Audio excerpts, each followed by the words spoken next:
നൊയമ്പുകാലം 1-ാം വാരം ബുധൻ.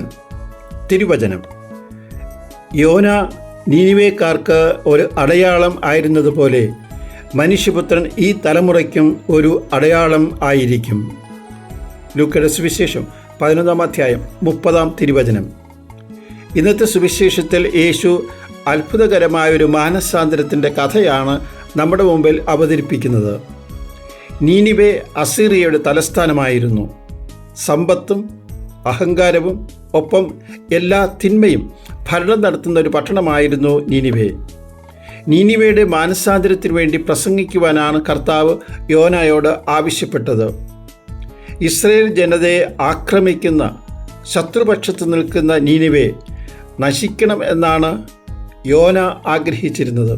അതിനാൽ യോനയ്ക്ക് സന്തോഷത്തോടു കൂടി വചനം പ്രസംഗിക്കുവാൻ സാധിക്കുമായിരുന്നില്ല.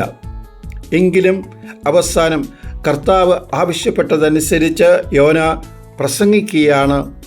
40 ദിവസം കഴിയുമ്പോൾ നീനിവേ നശിപ്പിക്കപ്പെടും. കർത്താവിൻ്റെ കാരുണ്യം ഒരു ജനസമൂഹത്തിൻ്റെ മേൽ ഒഴുകി വരുന്ന കാഴ്ചയാണ് പിന്നീട് നാം കാണുന്നത്. നീനിവേക്കാർ യോനയുടെ വചനത്തിൽ വിശ്വസിച്ചു. രാജാവ് മുതൽ സാധാരണക്കാരൻ വരെ എല്ലാവരും ഉപവസിക്കുകയും ചാക്കുവസ്ത്രം ധരിക്കുകയും മാനസാന്തരത്തിൻ്റെ ഫലം പുറപ്പെടുവിക്കുകയും ചെയ്തു. നമ്മുടെ കുഞ്ഞു ബുദ്ധിയിൽ നമുക്ക് ഉൾക്കൊള്ളുവാൻ സാധിക്കുന്നതിനേക്കാൾ ഉപരിയാണ് കർത്താവിന് നമ്മൾ ഓരോരുത്തരോടുമുള്ള സ്നേഹവും കരുണയും. വ്യഭിചാരത്തിൽ പിടിക്കപ്പെട്ട സ്ത്രീ യേശുവിൻ്റെ മുമ്പിൽ നിർത്തപ്പെട്ടപ്പോൾ അത് അവൾക്ക് ഒരു അനുഗ്രഹമായി മാറി. അവളുടെ ജീവിതം പെട്ടെന്നാണ് മാറിമറിഞ്ഞത്.